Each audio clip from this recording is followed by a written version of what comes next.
Pegasus সহ গোপনে আড়ি পাতার যন্ত্র কিনতে রাষ্ট্রের কত টাকা অপচয় হয়েছে সেই রিপোর্ট প্রকাশের দাবি জানিয়েছেন বিশিষ্টজনেরা।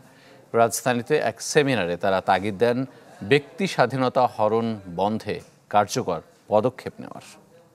Muslim majority nation secretly buys spyware from Israel. ইসরায়েলের তৈরি পেগাসাস বা ইমসি ক্যাচার নামের স্পাইওয়্যার কেনে শেখ হাসিনা সরকার, যা দিয়ে বিভিন্ন রাজনৈতিক, সাংবাদিক, মানবাধিকার কর্মীসহ গুরুত্বপূর্ণ ব্যক্তি বা ভিন্ন মতের অনেকেরই ফোনে গোপনে আড়ি পাতা হতো। রাষ্ট্রীয় মদদে গোপনে এই কাজ করত national telecommunication monitoring centre NTMC, যার মাস্টারমাইন্ড ছিলেন সাবেক সেনা কর্মকর্তা জিয়াউল আহসান। যদি চাও টেস্ট স্বাদ হট টমেটো সস বেস্ট। স্বাদ হট টমেটো সস এখন নতুন স্বাদে।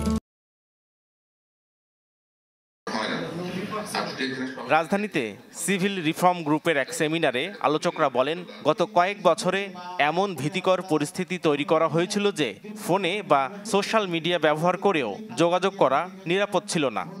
আমরা তো দেখেছি বিএনপির দুই নেতা কথা বলছে সেটা রেকর্ড করতে, বেগম খালেদা জিয়া শেখ হাসিনা কথা বলেছে সেটা রেকর্ড করতে। আমার কথা রেকর্ড করার অধিকার হাসান মাহমুদদের কে দিয়েছিল? কোন সংবিধান দিয়েছিল? কোন দেশ দিয়েছিল?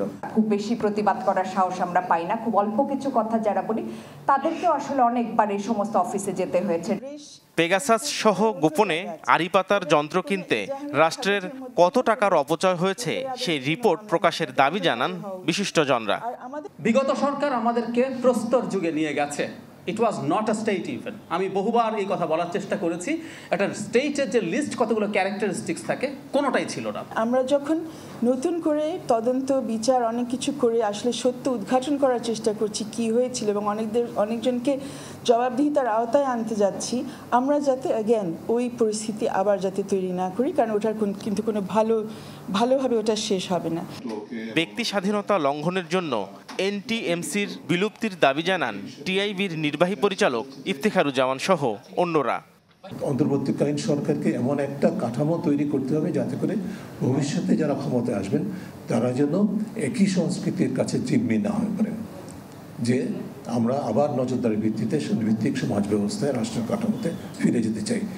জনগণের মৌলিক অধিকার রক্ষায় এমন রাষ্ট্রীয় কাঠামো তৈরি করতে হবে যেন দেশটা ভীতিকর সেই অবস্থায় ফিরে না যায়। সেটা চেকস এন্ড ব্যালেন্স, সেটা যদি না থাকে তাহলে। নাফিউল ইসলাম, লিংকন, চ্যানেল 24, ঢাকা।